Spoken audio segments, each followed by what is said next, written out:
Pemirsa, mungkin menjelang tahun baru Anda sering melihat beragam orang membuat resolusi traveling tahun depan ya. Bahkan sejumlah travel blogger dan juga influencer juga menuliskan bucket list mereka. Terus banyak sekali kemudian para follower bilang, saya juga mau ke sana. Saya juga gitu ya.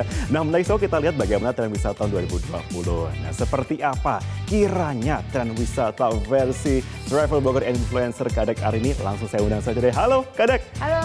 Welcome di Newsletter Traveler. Apa kabar? Terima kasih, baik. Iya. Ini dari mana nih? Nggak, kamu aja. Tumben di Indonesia. Oh, Lagi istirahat, yang lain liburan, aku istirahat. Yang lain kerja, aku liburan. Udah kebalik makanya ya. Oke, terakhir kemana jalan-jalannya kamu? Terakhir aku sebenarnya autumn. Terakhir itu Jepang. Cuma Wow. Kemarin sempat cuma weekend getaway doang ke Kuala Lumpur. Weekend getaway Kuala Lumpur ya? Iya. Lumayan. Tapi kamu paling favorit deh, apa yang tanya deh, dari sepanjang tahun 2019 kamu udah traveling to so many amazing places. Menurut kamu yang paling amazing dan masih berkesan di tahun ini apa?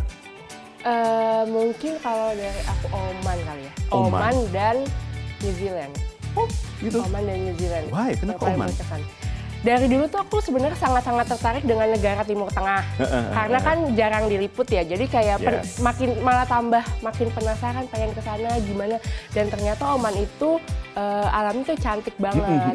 Cuman memang belum banyak yang ekspor karena kan dia belum terbuka ya. Betul. Tapi sekarang kayaknya mereka udah mulai promo lewat airlines-nya, kayak udah mulai terbuka, dan waktu kesana sama kesana juga amazed banget sih, karena beda banget dari pikiran aku selama ini. Yang aku pikir tuh negara muslim yang nggak boleh, maksudnya banyak nggak boleh, ya. banyak yang nggak boleh, tapi ternyata nggak, mereka sangat-sangat welcome banget. Muscat juga bagus banget ternyata ya. Ya, Muscat. Wow sih. Tapi dari kemudian kamu nulis-nulis juga di Instagram kamu ya. Pasti kan interaction kamu juga cukup aktif juga dengan para follower. Mereka paling kepo, mereka paling penasaran itu destinasi mana sih?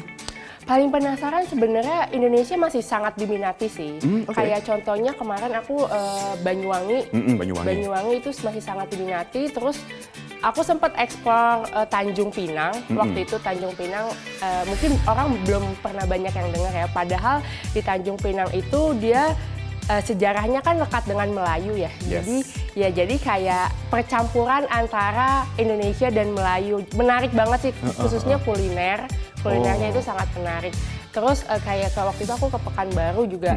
Ternyata banyak orang yang baru tahu, oh ternyata Pekanbaru ada beberapa tempat yang bagus buat difoto juga. Maksudnya bukan hanya, ternyata kota itu bisa jadi nggak ngebosenin kalau kita explore gitu. Bener. Budaya peranakannya berarti kental sekali kental berarti banget, di sana ya. Karena kan mereka Melayu kan. Terus mungkin kalau luar negeri ya, kalau luar negeri masih Indonesia, Jepang sih kalau aku lihat. Karena mereka pengen ngerasain musim berbeda. Oh, I see. Karena kan kayak ada sakura, ada snow gitu kan, yang mereka nggak bisa ngerasain di Indonesia. Jadi menurut mereka masih sangat penasaran dengan experience itu. Terus kalau luar negerinya mungkin India. Kalau aku bilang sih India. Dia lagi naik daun banget karena gimana ya, arsitekturnya bagus, fotogenik, terus culture-nya tuh kuat banget kayak India. Kayak mungkin di seluruh dunia cuma India yang punya kayak India, kayak yang sekuat itu colorful, terus tipe orangnya kan paling berbeda ya. Betul. India ya India gitu. Kayak nggak ada yang lain. Gitu sih. Kebanyakan pada bilang masih kepo ke situ. Sama New Zealand sih, masih pada kepo. Masih kepo juga ya. Kok favorit kamu untuk domestik kemana? Domestik ya, favoritku Bali.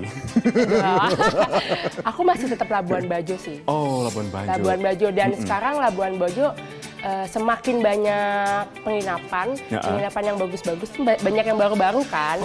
Tapi dengan harga affordable, tapi gimana ya, fotogenik, tapi harganya masih bisa terjangkau, nggak yang kayak harga bintang 5. Gitu, nggak cuma resort aja berarti ya? Ya, sekarang udah mulai banyak di Labuan Bajo, jadi orang semakin, yang tadinya mungkin waktu ke sana mikirnya di sana ada penginapan yang ini nggak proper nggak ya, terus kayak apa namanya, kayak kapal. Mungkin zaman dulu mungkin kan kapal cuma ada kapal kayu doang yang kecil. Sekarang kan udah mulai banyak kapal yang finisi yang untuk berkeliling ke Kepulauan Komodonya. Jadi orang semakin tertarik, oh ternyata fasilitasnya udah banyak yang proper, karena kan orang liburan bukan hanya mau backpacking aja ya, pasti kan ada liburan yang maunya santai-santai, nyaman gitu kan. Tipe-tipe orang traveler kan beda-beda. Jadi Labuan Bajo sekarang semakin menarik sih, apalagi setelah bandaranya katanya kan mau dibuka lagi nih, mau dibagusin lagi, jadi lebih internasional. I see. Kok buat yang internasional, kamu paling suka apa berarti favoritnya tuh? Favorit ya? Banyak soalnya. Banyak sih, banyak. Cuman yang bikin kayak datang lagi, balik lagi, mungkin aku Jepang sih. Kayak setahun tuh mungkin bisa 3 kali. Wow, oke. Langsung balik-balik ke sana terus ya Jepang ya. Karena visanya mungkin lebih ke visanya mudah. Terus ternyata ke Jepang itu mungkin kalau first timer rasanya Jepang itu mahal. Betul. Tapi sebenarnya kalau kita tahu triknya, itu tuh bisa jadi nggak mahal gitu sebenarnya. Dan experience di sana juga beda-beda. Setiap kota beda-beda. Ada yang kayak Tokyo itu kota banget. Itu orang yang suka lifestyle, itu kayak kopi atau mungkin barang-barang branded kayak gitu kan, kayak barang-barang lokal Jepang tapi yang bagus itu bisa ke Tokyo. Tapi kalau misalkan lebih suka yang culture-nya kuat, yang Jepang zaman dulu lah gitu, kita bisa ke Kyoto. Betul. Atau mungkin bisa ke Hiroshima untuk Nagasaki, sejarah. Maksudnya banyak hal yang bisa dieksplor di Jepang, dari mulai alam, history, sejarah sampai lifestyle. I see. Gitu. Nah, kok buat tahun depan nih, kan kamu sering banget nih ngobrol bersama dengan para travel influencer baik dalam negeri ataupun juga mancanegara, kemudian interaksi dari netizen kamu juga. Kira-kira menurut kamu 2020 yang menjadi primadona negara-negara kayak gimana nih kayaknya? Kalau menurut aku masih negara yang culture-nya kuat. Kalau menurut aku, kayak dia punya culture kali ya. Mungkin kalau yang suka arsitektur dan sejarah, mungkin mereka ke Eropa pasti pilihnya, kayak ke Budapest. Itu kan banyak arsitektur yang sejarah yang bagus. Cuman kalau orang yang suka culture, mungkin mereka lebih pergi ke yang banyak festival. Kayak Jepang kan banyak festival. Terus kayak mungkin di Toraja, Toraja juga banyak festival gitu. Kalau yang tadi yang apa? Yang kiranya akan jadi primadona juga gitu. Sama mungkin dalam negeri ya. Dalam negeri menurut aku sekarang Labuan Bajo masih akan naik. Betul. Sama mungkin kedua nih lagi naik banget sih Banyuwangi sih kalau aku bilang. Oh, Banyuwangi. Banyuwangi malah lagi naik banget kalau menurut. Penginapan juga banyak yang unik-unik juga di sana ya. Karena sekarang dulu mungkin penginapan dikit banget ya di sana pilihannya. Sekarang udah mulai banyak masuk hotel-hotel yang bukan bintang 4 lah ya, bintang 4 tapi udah rasa resort, udah butik-butik hotel gitu. Butik-butik hotel udah mulai masuk ke Banyuwangi dan ternyata pemerintah Banyuwangi juga mendukung gitu. Kayak contohnya ke Taman Baluran waktu itu aku dulu banget tuh jalannya jelek banget, bisa sejam, sekarang udah halus banget. Jadi bener-bener fasilitas dan semuanya tuh dibenerin, jadi orang semakin banyak datang. I see. Keren sih ya, memang Banyuwangi lagi naik banget pokoknya ya. Tapi kalau pernah jawab pertanyaan netizen nih, ngomong-ngomong, bucket list seorang Kadek Ari nih, tahun depan kemana? Aku masih dari dulu sampai sekarang tuh masih Tibet sih. Pengen banget ke Tibet. Dulu tuh sempat udah beli tiket, cuman gempa dulu. Gempa yang Nepal itu loh. Iya, jadi gagal. Maunya sih tahun depan, semoga. Semoga, amin. Karena Tibet culture-nya kan kuat banget. Aku sangat-sangat penasaran sih sama negara-negara yang culture-nya kuat banget. Dia butuh visa nggak sih ke Tibet? Butuh. Butuh ya? Jadi 2 visanya. Oh, oke. Visa.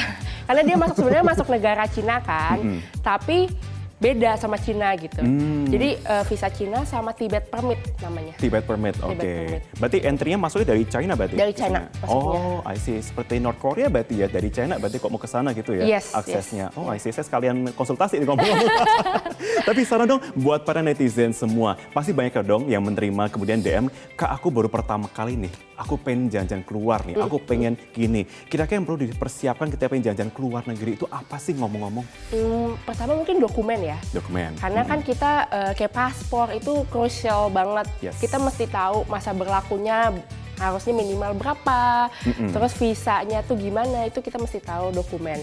Terus kedua mungkin cari tahu tentang negara yang mau didatengin, cari tahu banyak banget, misalkan kayak baca di blog atau cari-cari di Instagram, itu cari tahu di situ, mungkin destinasinya kemana aja yang menarik, terus kamu pilih, direncanain mau kemana aja gitu.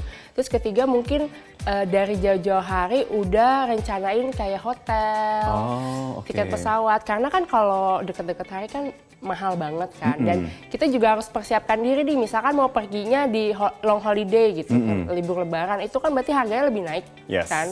Dan itu kalian juga harus tahu, maksudnya kayak jangan sampai tiba-tiba kayak loh kok jadi mahal jadi nggak jadi gitu. Oh lihat ini juga berarti tanggalan di sini dan tanggalan di lokal juga berarti ya dipasin gitu ya. Yes, itu juga harus direncanain dari jauh-jauh hari sih. Terus keempat mungkin musim.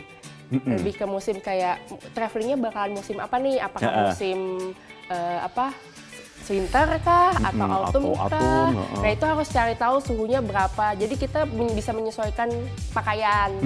Jangan sampai ketika ke sana kaget saltum. Oh iya, pernah saya dulu. Sampai sana, oh winter bawanya baju-baju tipis-tipis semua. Atau malah jadinya beli. Nah itu dia kos lagi ya, iya, tambah kos lagi. lagi. Nah itu harus cari tahu sebelumnya sih, mungkin ke musim.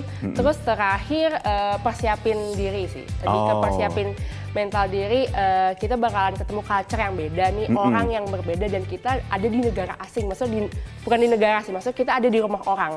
Jadi kalau bisa kita menyiapkan diri untuk welcome dengan segala kemungkinan, karena kan itu rumah orang kan kita nggak tahu ya namanya bertamu ada apa aja nanti, itu kita harus secara mental harus udah ready sih untuk membuka pikiran kita dengan hal-hal baru. Nah ini sih benar, terakhir penting banget tuh ya, jangan sampai kita reckless, kita ceroboh di sana malah kita yang trouble sendiri gitu ya. Oke deh, terima kasih untuk ngobrol dan juga tipsnya Kak Dek. Terima kasih, happy traveling, moga-moga dilancarkan buat bucket listnya ke depan, amin. Terima kasih. Oke.